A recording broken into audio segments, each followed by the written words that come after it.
partir de 13 ans, je commençais à me nourrir de paquets de chips qui traînaient. From the age of 13, I started stuffing myself with potato chips, pastries and cookies.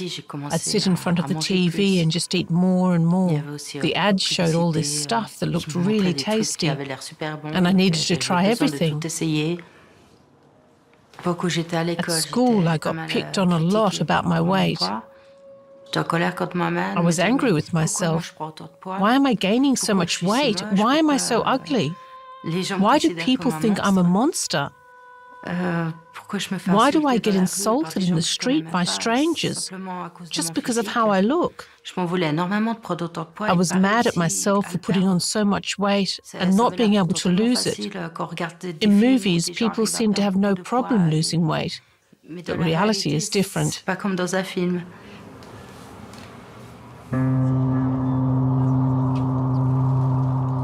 Carole is 34 years old and lives near the Swiss city of Lausanne.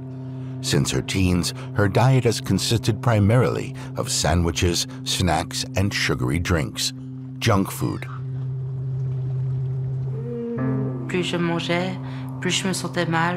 The more I ate, the worse I felt, including my problems with how people looked at me. And I ate more to feel better. It was a vicious circle that I couldn't escape from. And my doses continually increased of things that were sweeter or saltier or more flavorful. I gradually lost control. Sugar, salt, and fat. 3 ingredients that make food irresistible. Scientists working for manufacturers are constantly trying to find the perfect combination of these tempting ingredients. We talk to a man who knows the industry inside and out and reveals the strategies deployed by the food giants. Those 3 ingredients are so powerful. Salt, they call it the flavor burst because typically it's on the surface of chips, on snacks. It's the first thing that touches the tongue. They love fats as well because those are what they call the mouthfeel, the sensation of biting into a warm toasted cheese sandwich. And then probably the most powerful of the 3 for many people is sugar. Just by basic instinct. And so the industry has engineered what they call the bliss point for the perfect amount of sugar in products, not too little, not too much, working on maximizing the allure of their products. The investigative journalist spent years researching for his best-selling book on the food industry and the manufacturing of processed foods. I resisted calling their products addictive because it seemed crazy to me to compare Oreo cookies with heroin. It just seemed ludicrous. But I have to say that several things completely changed my mind, and I'm now convinced that in some ways these food products are even more problematic for us than tobacco, alcohol, even some kinds of drugs. It's no longer a secret that these highly processed products are directly linked to the global obesity epidemic.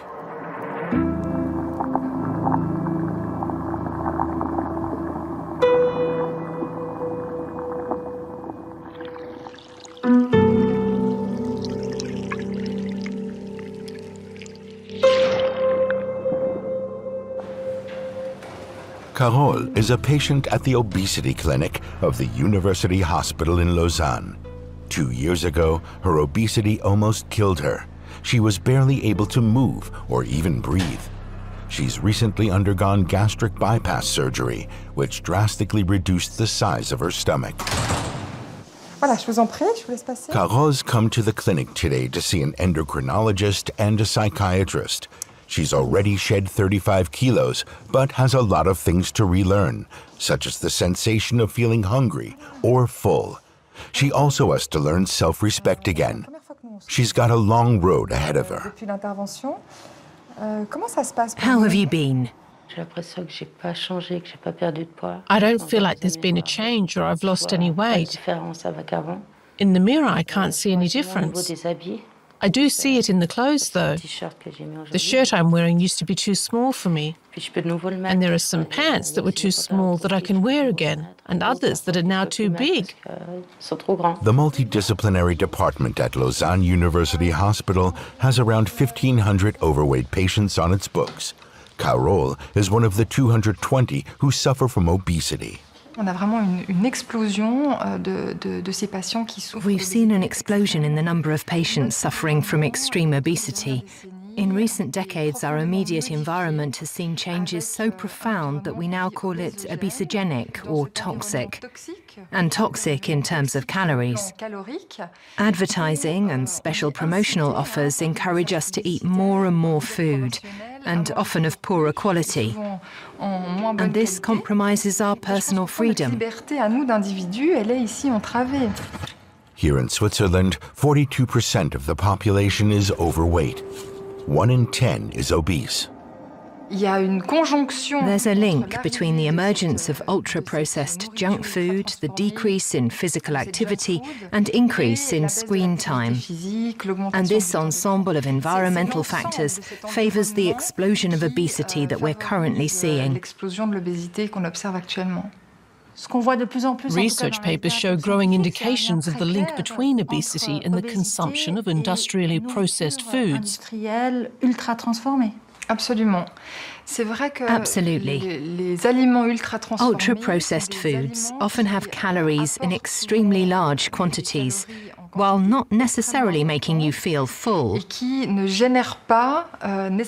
in the context of this explosion in obesity, these foods clearly play a major role. A doctor linking unhealthy food to obesity is understandable, but what we might not expect is the world's largest food manufacturer admitting the same. In 2021, Nestlé came under fire after details from an internal presentation were published by the Financial Times. The document showed the company acknowledging that the majority of its products were unhealthy.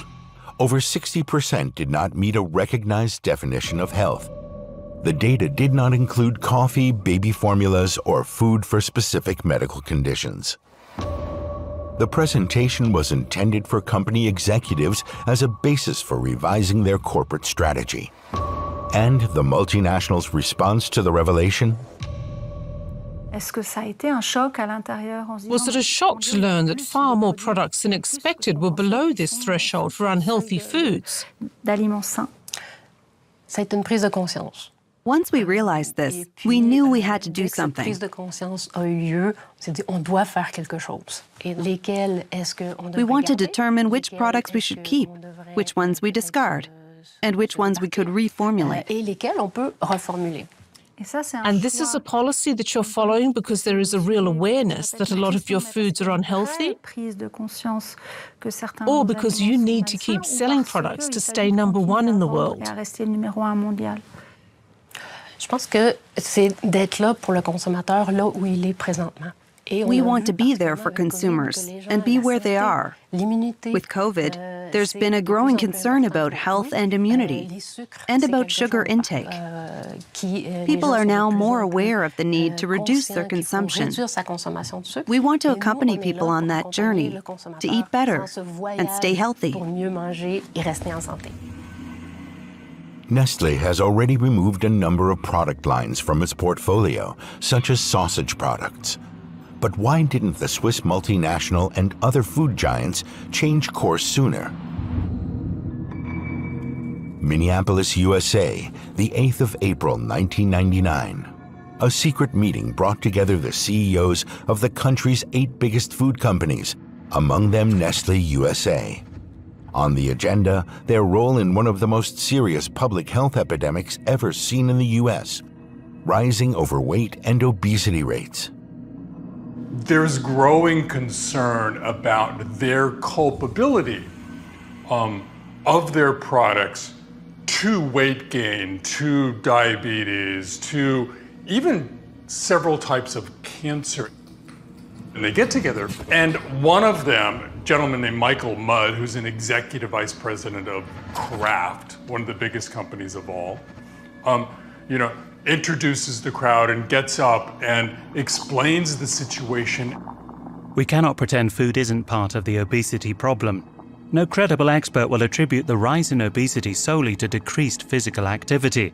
The one thing we shouldn't do is nothing. As you can imagine, he was not well received by the heads of the company. And one of the company executives gets up and he's kind of visibly angry and he goes, look, there's no way, he says, that we're going to mess around with the company jewels, referring to their powerful ingredients like salt, sugar, fat, if that's going to diminish the allure, the attractiveness of the sales. The corporations saw no reason or incentive to change anything. The meeting ended abruptly, illustrating their lack of interest. There was seemingly no stopping the obesity epidemic, as shown by the growing amount of red on this map. Weight gain is rapidly increasing worldwide. The darker the shades of red, the higher the rates of obesity. Mexico is among the countries most gravely affected. Over 3/4 of the adult population here are classified as overweight or obese.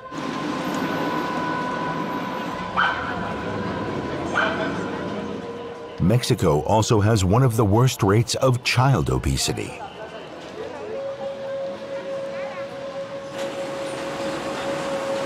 In grocery stores here, the shelves are packed with junk food.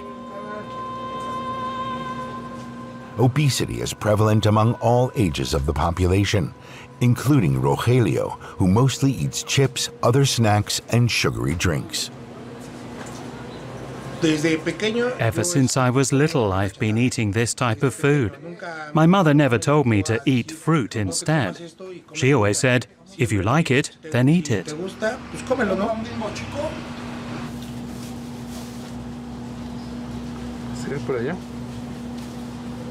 Rogelio is a cab driver. He spends up to 12 hours a day in his car.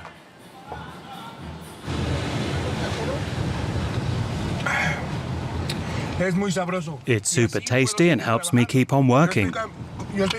I can keep driving without having to stop to feed myself.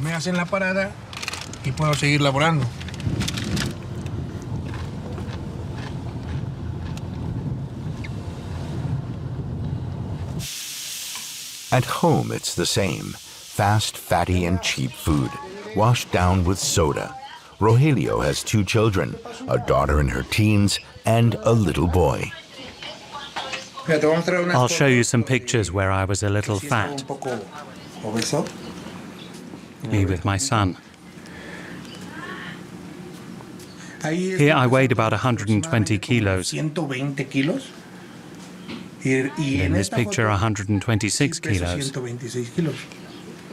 Was all that weight a burden? Yes, I was really suffering. You don't want to go out anymore because you're immediately out of breath. Honestly, I was just lying around and eating continuously. Since then, I've been trying to lose some weight so I can live longer. The current government has made the battle against obesity a priority.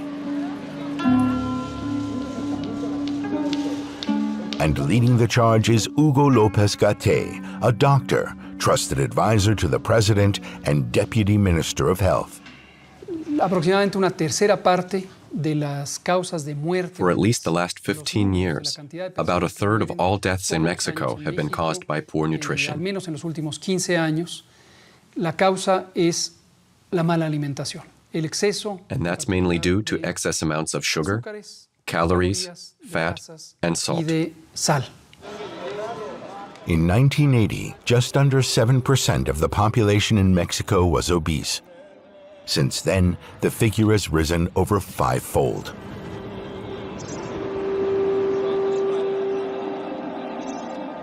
In that same time frame, the country has undergone radical changes due to the opening of the market to international trade.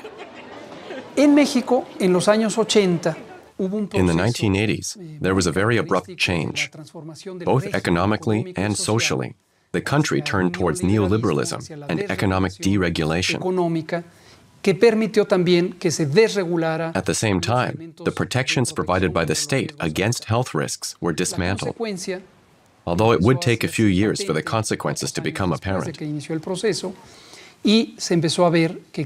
There was an increase in overweight people, and after about 10 to 15 years, we were seeing chronic diseases like hypertension, diabetes, obesity, and cancer, etc.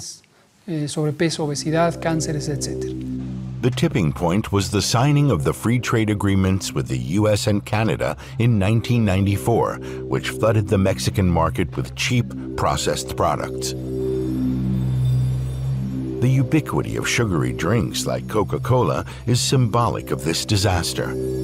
Today, Mexicans consume an average of 163 liters of soda per person per year. With action urgently needed, the Mexican parliament passed 3 essential regulations: a sugar tax, a clampdown on adverts targeting children, and a warning label prominently displayed on unhealthy products, similar to cigarette packaging. The measures were lobbied for by consumer groups, doctors, and private groups like the one run by Doré Castillo.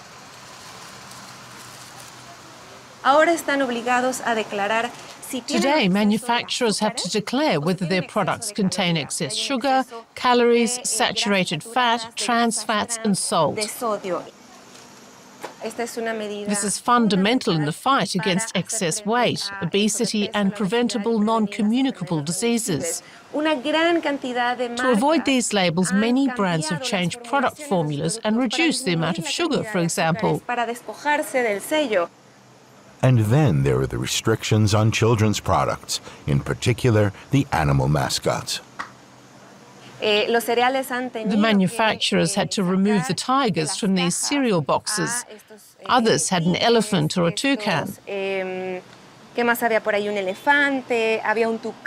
These images are ingrained in the memory of so many children and are all part of a marketing strategy to boost sales and brand loyalty.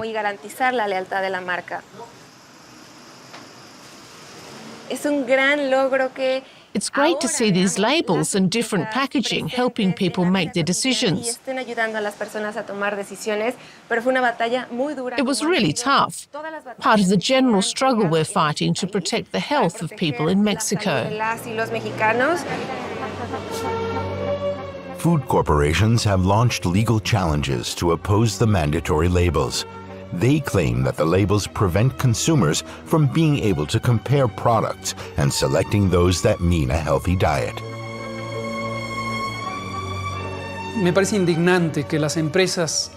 It's scandalous that food companies, whether they're multinational, international, or Mexican, are so indifferent to human suffering.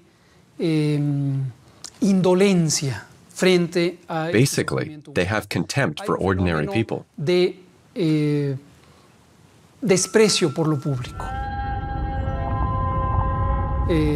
I've heard these executives so often pretending to talk to the government. But in reality, they have other intentions, delaying tactics and misinformation in order to win time and keep on making profit, despite being aware that they are killing people, especially minors. Matando personas. Y sobre todo, personas menores de edad. We contacted the big players in the Mexican food industry, but none of them wanted to give us an interview.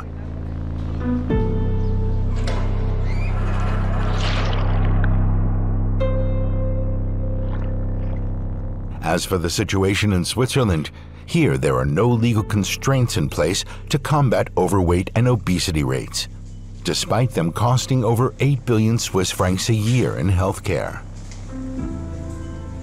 How about a tax on sugary drinks? an idea that's already been adopted in over 50 nations around the world. Among them are a number of European countries, including France and Britain. And it works. We take the example of a bottle of Fanta bought in a store in Britain, where it's subject to the special tax. Some of the sugar has been replaced with a sweetener, reducing the sugar content to 4.6 grams per deciliter. The same drink in Switzerland contains 10.3 grams of sugar, over twice the amount. Oui, vous avez raison, 4,6 grammes, alors qu'ici, that's right, 4.6 grams as opposed to 10.3. It's difficult to tell whether what you're consuming is healthy. There are 15 different names for sugar, and we never know how high its content actually is. There are marketing tools enabling companies to hide the sugar content. The government needs to take responsibility here. Politician Delphine Bachmann has submitted an initiative from the Geneva region for the Swiss National Parliament. The goal is a tax to limit sugar content in beverages and processed foods. The industry knows full well that the products are unhealthy. Companies know they're hiding sugar, but they're afraid to lose these consumers who've become accustomed to the products. They don't want transparency. What we need is political action, and there are signs of that in a few regions. My hope is that the accumulation of political moves will push our authorities into action, and also raise awareness among the population about these issues, and bring about change. Over the last few years, a series of motions have been submitted calling for state intervention to no avail. While the sugar tax is not yet on the agenda, the Parliament is planning possible restrictions on advertising to children. A majority of Parliament does not want market regulation for ideological reasons. And there are lobby groups linked to sugar production and processing and the food industry who have friends in Parliament. Lobbies are important sources of expertise and information, but when industry interests become dominant and influence public health and spending, that's not okay. We show this politician the soda from Switzerland, containing twice the sugar content as the British version, and the World Bank report on the impact of the sugar tax. The taxation of sugar-sweetened beverages is internationally recommended as a priority component of a comprehensive approach to preventing and controlling obesity. The World Bank report speaks volumes and is encouraging reading. It clearly says that hidden sugars are a disaster and that the sugar content has to be reduced in the interest of public health concerns and public spending. But that's not going to be of interest for the majority of Parliament. How does Parliament explain their resistance? We put that question to 10 Swiss politicians who are also members of a soft drinks lobby group representing the likes of Coca-Cola, Red Bull, and domestic sugary beverage suppliers. A statement by the group claims, "We are active and transparent participants in the political and social debate." And yet, of the 10 members of Parliament we asked, none agreed to an interview. For consumers facing a constant flood of advertising, making an informed choice isn't so straightforward, as we see at this Geneva school. A presentation teaches pupils about the amounts of sugar and fat in processed foods. Over here are products that ideally they should avoid. On the other side are healthy options, the kinds of foods they should be consuming instead of potato chips and sugary drinks. The children show us what they normally eat.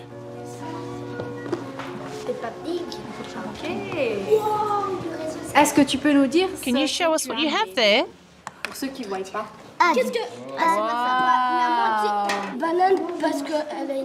Since its introduction 15 years ago, the program has spread, and is now being used by 1 in 3 Geneva schools. Eating behaviour is formed in early childhood, before the age of 10, when most of our habits develop. The food industry has understood this very well and targets children with aggressive marketing to get them used to ultra-processed foods and neatly packaged snacks. Which of these things would you buy first when you're in a store?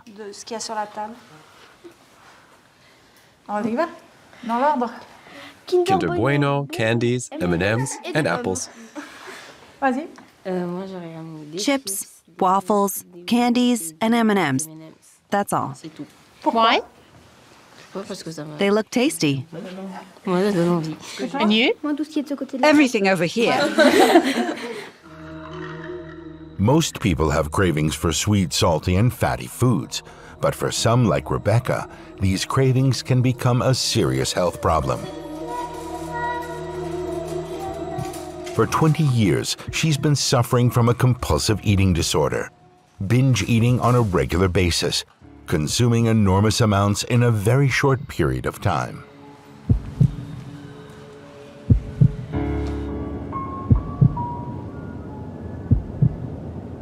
It became a habit. When the emotions got too much, food became my refuge. Sometimes it felt like a complete disaster inside me, and this was the only way I could cope. Et pour moi, c'est devenu le moyen de gérer tout ça. Rebecca has been out shopping to show us what she would typically consume when emotional stress led to binge eating. A courageous step on her part. So you'd eat all of this in one sitting? Alors, maybe not everything, but most of it. Totalité, mais une grande partie, oui. And how do you proceed? What would you start with? Là, je commence ravioli. Les raviolis. The ravioli with meat? Avec la yes, crème. With cream sauce. How much? The whole pack. Et le plus grated cheese. Gruyère. Entier. Also the whole pack? La totale. Yes, everything has to go. Oui. And then? You carry on eating? It depends on how much room I still have in my stomach. S'il peut encore accueillir quelque chose. Bon, déjà, ceux-là, ils ont déjà été mangés. These I would have eaten on the way here, the whole lot. Oui, oui, ouais. Ensuite, then perhaps a couple of madeleines. Une ou deux madeleines. And then some cookies, Après, the whole pack. Un paquet de biscuits, l'un ou l'autre, c'est égal, en entier. En entier. Ouais. Hein? Et là, vous... And how do you feel then? Ah ben, not good. Enfin, the first few bites are always nice. You have the taste, and you enjoy eating these products. But after a while, there's no more pleasure. Manger ces aliments. Au bout d'un moment, il y a plus de plaisir. And then it's simply not possible for you to stop eating? Non. No. C'est I don't stop until I have to, physically. Quand l'estomac, when the stomach ache is so bad that I can't sit or lie down. Pour pas avoir de douleur. And you feel ashamed? Oh, yes. Beaucoup. Absolutely. Très grande honte. That's why I do it in secret. Je le ferai en cachette. I feel ashamed because nobody's asking me to eat all of this stuff in these excessive quantities. C'est vrai, personne me demande de manger ça, et puis c'est des quantités beaucoup trop grandes. Why are you telling us about this now? Ben, saying it out loud is part of my journey. Acknowledging it and admitting to myself that I have a problem. I'm trying to find a way out and a solution. And I want to tell people that this isn't easy. It's not just a question of willpower. Et aussi de dire a lot of it takes place behind closed doors. C'est pas si simple. C'est pas qu'une question de volonté. Et oui, il y a beaucoup de choses qui se passent à l'abri des regards. Rebecca also sought help from the obesity clinic at Lausanne University Hospital. She's now working with a psychiatrist on her relationship to food in order to prevent future binges. Voilà. So, how have you been doing since last week? Good. The intake of food is extremely quick, and the foods are often those that generate a feeling of excitement and craving. In many cases, sweet, fatty foods. It's at this point that they lose control and are unable to stop.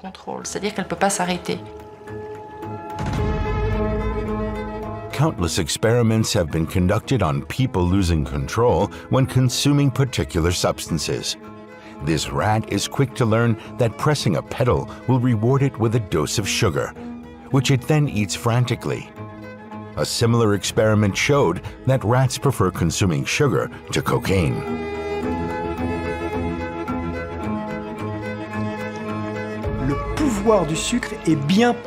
The power of sugar is far more important than previously thought, as was confirmed by this experiment.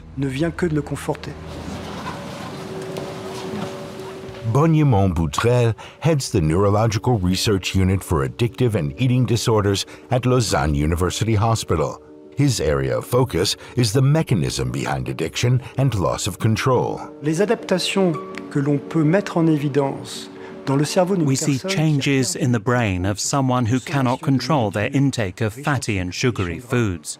And they're comparable to those seen with excessive and uncontrolled consumption of alcohol, cocaine, or tobacco. We can draw a parallel between the agri-food industry and the tobacco industry in terms of the way they've optimized their products and how they've changed the very nature of their product. In this case, ultra-processing. Tobacco companies add texturizers and flavors to optimize the nicotine efficacy.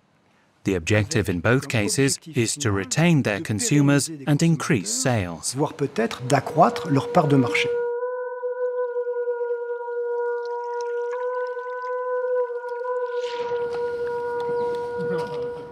Journalist Michael Moss, who has dubbed sugar, salt, and fat an unholy trinity, wanted to understand how U.S. food engineers develop products and investigated many industry laboratories. The industry hates the word addictive, right? And you won't see them in their laboratories, talking to each other, go like, how do we make this new potato chip more addictive? They use other terms to describe their efforts to maximize the allure of their products. They talk about engineering craveability, for example, right? They talk about engineering, well, one of my favorite expressions is more-ishness, right? As in getting us to want more and more of the product. Are manufacturers deliberately targeting vulnerable consumers? Right, the industry has a formula they call sort of the 80-20 rule, which is that 20% of their customers will be eating 80% of the product. So a few people eating a whole lot, and they call those people the heavy users, and they will target them through marketing, knowing that those people, for various reasons, are vulnerable to overeating their products. If they focus on that 20% of their customers who are eating 80% of the product, they're going to maximize their sales. What about Nestle, the world's biggest food corporation? Is it targeting people prone to excessive eating? And why does the company continue marketing products that it has itself called unhealthy? During a one-hour interview, we repeatedly asked questions like these and were given almost always the same answer. Nestle wants to help people to eat well, which means finding the right balance between enjoyment and health. Nestle's philosophy is to help consumers eat well, combining enjoyment with a balanced diet and sound health. And that's why Nestle offers both a range of affordable and nutritious products and gourmet products that should be consumed in moderation.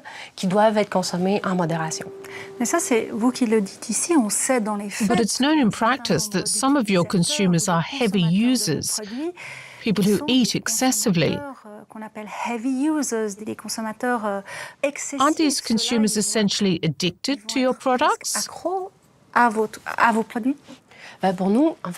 That's why we've been introducing educational programs. So, do you think they're addicted? Addicted? No, I don't think so. Not to Nestle products, at least. Our products are not developed with that in mind. We develop our products to fit a balanced and healthy diet. Each manufacturer has its own strategy for seducing our appetites. Michael Moss has no doubt that the most vulnerable consumers are key to the food giant's market success. In the sense of defining the word addiction as being kind of this repetitive behavior that some people find difficult to quit, I think that absolutely defines the business model of the processed food industry. Spending every waking hour engineering and marketing their products in a way that causes us not just to love them, but to want more and more. So what action is Switzerland taking? In 2020, the government stated its opposition to the law in Mexico requiring food manufacturers to declare excessive levels of sugar, fat, and salt. They do so using these black warning labels. What prompted Switzerland to get involved? Several dozen internal emails obtained thanks to the country's Freedom of Information Act show that Nestle has been approaching the government with its concerns. They include this correspondence between the Federal Department of Foreign Affairs and the State Secretariat for Economic Affairs, or SECO. I was able to speak with, who confirmed to me the gravity of the problem and the urgent need for action. Nestle has approached SECO directly to ask for the support of Swiss officials. SECO refused our requests for an interview, unlike Nestle. We agreed with the aim of the law, which was to decrease obesity rates and help consumers eat healthy. What we didn't agree with was the implementation of this law, because it doesn't help consumers in their choices. The proposed labeling in Mexico is merely an alarm system and does not encourage consumers to make better choices. Isn't an alert necessary when 76% of the population is overweight or obese? Absolutely. You're right. We need to set up educational programs to reduce obesity in the population, to help people make better consumer choices. So, Nestle wants to create support programs? What is certain is that the multinational wants to block any statutory requirements. Among the messages sent by Nestle to the Swiss government is this memo. The proposal is too radical and restrictive and lacks scientific rationale. The warning messages are susceptible of creating unnecessary fear in consumers. We showed the memo to Mexico's Deputy Minister of Health. Mi reacción es producir una risa trágica. My first response is to laugh, but it's a tragic laugh. I laugh because of the rudeness and stubbornness of the food industry. In this case, a very influential multinational corporation. The companies have spent many years developing this rhetoric. I'm not surprised to see them trying to deceive the public, claiming that labeling is not beneficial.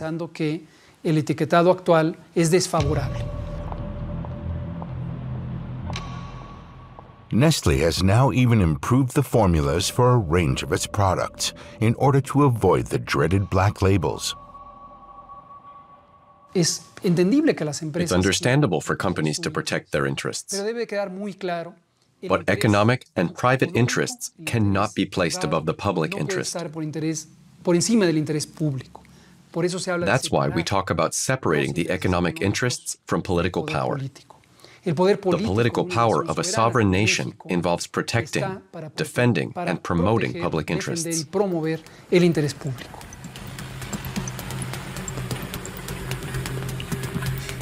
And chief among those interests is protecting children.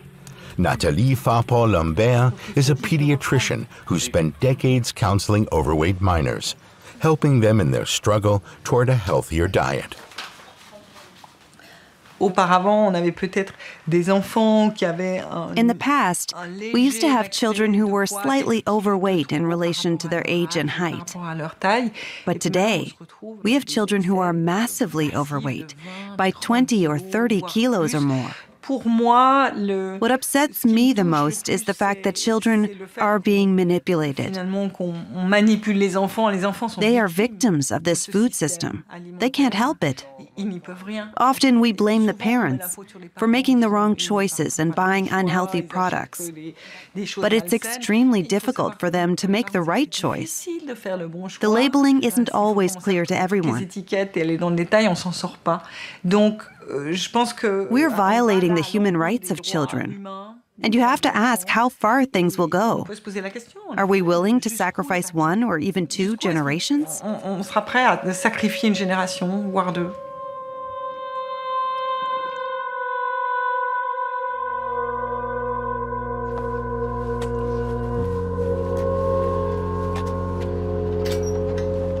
For years now, I've been unable to look strangers in the eye. I've suffered so much from the mocking and the insults that I've retreated into my own bubble. Sometimes I don't even think of myself as a person. I'm just this ugly thing. What if you didn't have your children? I'd have let myself go completely and would have been dead years ago. I didn't love myself enough to find an escape. I only did it for my children because I love them and I want them to have a normal mother.